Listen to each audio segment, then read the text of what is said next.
बिस्मिल्लाहिर्रहमानिर्रहीम, अस्सलाम वालेकुम। मैं आप लोगों को रिव्यू देने वाली हूँ मिस रोज़ के स्टैम्प आईलाइनर या सील आईलाइनर का। इसमें आपको एक स्टैम्प मिलती है जो कि बहुत परफेक्ट विंग आईलाइनर बनाता है। ठीक है, तो इसका क्या सारा प्रोडक्ट है, किस तरह है, वो सब मैं आपको यहाँ बताने वाली हूँ। तो सबसे पहले हम इसकी छोटी सी अनबॉक्सिंग कर लेते हैं। ये मिस रोज़ वालों का ओरिजिनल है और ये तकरीबन जो है आपको मिल जाता है 400 तक रुपए का, या 350 का भी कहीं से मिल जाता है, लेकिन A1 यानी नंबर 1 प्रोडक्ट होनी चाहिए।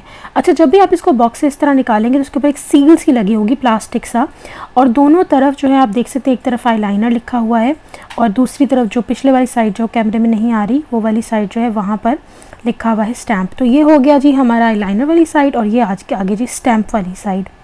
अब इसको मैं आप लोगों को लगा कर भी दिखाती हूँ किस तरीके का इसका रिव्यू है। पहले मैं आप लोगों को इसका हाथ पे टेस्ट कराती हूँ। आप देख सकते हैं कि यहाँ पर लिखा हुआ है एक जगह पर स्टैम्प और एक जगह पर सील। तो पहले जो है मैं आप लोगों को स्टैम्प वाली साइड भी दिखा देती हूँ। ये आगे जी स्टैम्प, और इसका आप रिव्यू देख लें कि इस तरह की स्टैम्प होती है विंग आईलाइनर। आप ऊँचा बनाना चाहे नीचा बनाना चाहे, आपका विंग आईलाइनर सेम बनेगा। ये देखें कितना अच्छा ये विंग आईलाइनर बना है। इसको अपने आईज के कॉर्नर पर लगा सकते हैं, और उसके बाद साइड से भी अगर आपको मतलब फॉर इंस्टेंस आपको दूसरी वाली साइड सूख जाती है तो इस तरह आप इसकी नोक से भी पूरा आईलाइनर लगा सकते हैं। तो अब हम इसकी जो दूसरी वाली टिप है उसको भी चेक कर लेते हैं। बहुत फ़ाइन है, और ये देखें। तो अगर आपको स्टैम्प नहीं यूज़ करनी तो आप इसी से ही इस्तेमाल कर सकते हैं। अब मैं थोड़े से इसके ड्रॉबैक्स बता देती हूँ। ड्रॉबैक्स इसका ये है, पहला ड्रॉबैक इसका ये है कि ये हाथ से मतलब उतर जाता है, इतना लॉन्ग लास्टिंग नहीं है। ये आपको तकरीबन 2 से 3 घंटे बस चलेगा, और मतलब आपको मेकअप रिमूवर की ज़रूरत नहीं पड़ती। और जब ये देखें मैंने इसको इस तरह लगाया है तो आप देख सकते हैं कि शेप उसने बना दी है, लेकिन मुझे 2 से 3 बार दोबारा स्टैम्प लगानी पड़ेगी ताकि थोड़ा डार्क हो सके, वरना आप इसको जो है वो शेप को डार्क और प्रोमिनेंट कर सकते हैं किसी भी आईलाइनर की मदद से। तो इसका एक ड्रॉबैक ये हो गया कि जब ये लगा लेते हैं आप 2 से 3 घंटे चलेगा, उसके बाद खुद ही मिटना शुरू हो जाएगा। ठीक है, मैं यहाँ पे भी आपको दिखा देती हूँ।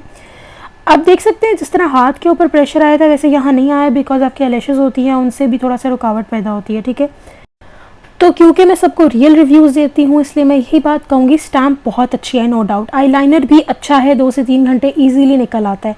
और अच्छी बात मुझे इसकी ये लगी कि क्योंकि वज़ू करना होता है तो आप पानी से भी इसलिए ईज़िली रिमूव कर सकते हैं।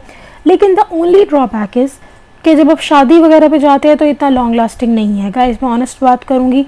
लेकिन एक चीज़ आप इसको इस तरह से ख़रीद लें, और जिन लोगों को विंग आईलाइनर बनाना नहीं आता वो इसकी जो टिप है उसके ऊपर से आप इस तरह बना लें अपनी आंखों पर, जैसा कि मैंने वीडियो में बताया है बिल्कुल इस तरीके से। और उसके बाद आप कोई भी अपना अच्छा आईलाइनर लेकर उसके ऊपर आउटलाइन कर लें, यानी उसी के ऊपर ही दोबारा से आप अब उसी आईलाइनर को फेर सकते हैं। तो विंग बनाना बहुत आसान है इससे, लेकिन द ओनली ड्रॉबैक जो मैंने आपको बताया वो ये था।